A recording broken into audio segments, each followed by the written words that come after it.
Guys, we need to talk.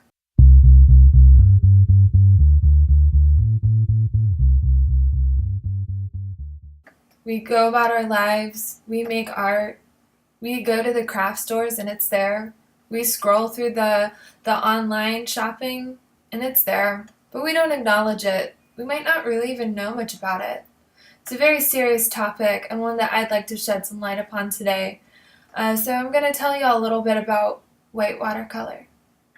So I really didn't know anything about white watercolor when I first started learning about watercolor in general. I was in college and we're given our art supply list and got the colors and white watercolor is just never acknowledged. I never really even knew much about it until I was like, oh, what is this? It's on color charts.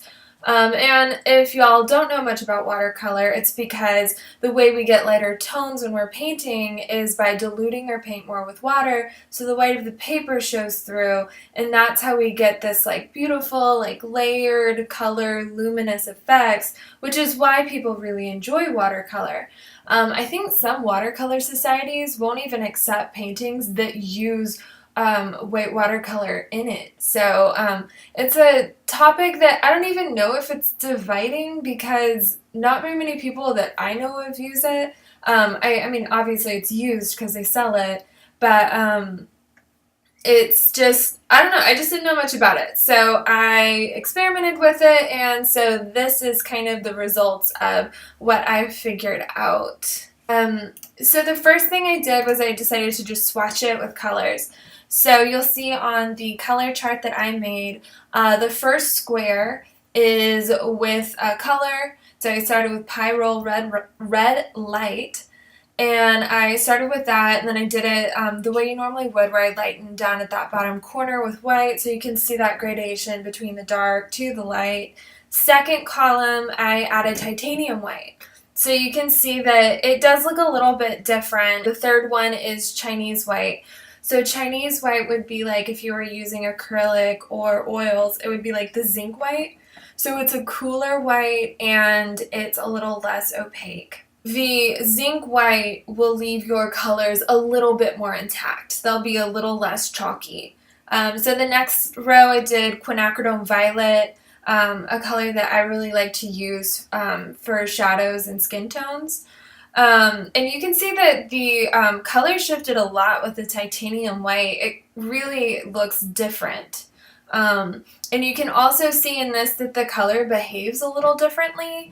I think what happened was the white was put down and then the purple kind of crawled over it. So it had kind of a different behavior than I would expect. And then of course the Chinese white. And then next I did the Indian yellow. The bright colored, the intensity of the Indian yellow stayed more intact across the titanium white and the Chinese white. So this next row of colors are blends, which, blends are like those colors interacting. That's what we like about watercolor. So on this first one, I did cobalt teal and green gold, and you can see the yellow tones and that green gold really showing through nicely, and you get a little bit of granulation and just some beautiful watercolory goodness going on in that first square. In the second square I added titanium white, and you can see that it still lightens it, but you do lose a little bit of that juiciness that you had before. It is lighter, it's just different. The next one was ultramarine and pyrrole orange. You get that pretty granulation there. And then I added the titanium white in the next one, and you got this kind of milky or foggy kind of thing. You can tell when you add the titanium whites, the colors don't seem to disperse or travel quite as much across the kind of wet part of your paper. You kind of lose a little bit of that. And then this bottom swatches Quinacridone Violet and Payne's Gray. And again, you get that weird color shift. And I don't know if maybe I just swatched these slightly differently, or maybe Quinacridone Violet does move across the white in a way that the other pigments didn't seem to. So I'm not quite sure what the deal is with that. But I will say the shift in tone with the Quinacridone Violet kind of takes away what I enjoy about that color. Swatches are one thing, but what I really wanted to do was to put it into practice, like actually make something with white watercolor. So I did this set of hands, and the top one I did as I normally would, just painting it, lightening with water, using all the colors that I was using at the time for my flesh tones. And so standard hand, it's our control. I used I think cobalt teal and green gold, really lightened out with the water just around it to get the background color. You can see there's, some blooms and those watercoloriness things that we all like in there. So the bottom hand is lightened with titanium white instead of water, and I think it looks pretty good. I was pleasantly surprised. I still got, my flesh tones still look like flesh tones, and it wasn't some like crazy horrible difference. I expected it to be like some awful like chalk hand at the bottom, but it looked fine. Now, it's not the look that I would go for on a larger art piece that maybe I would be making for like, my portfolio or for a client or something. And I do wonder if it would be frustrating to work with the white over like on a larger scale. But I did enjoy the white in the sketchbook. I'm definitely going to keep it in my palette that I use for sketching. So I didn't want to leave it off with like, titanium white, it's kind of meh.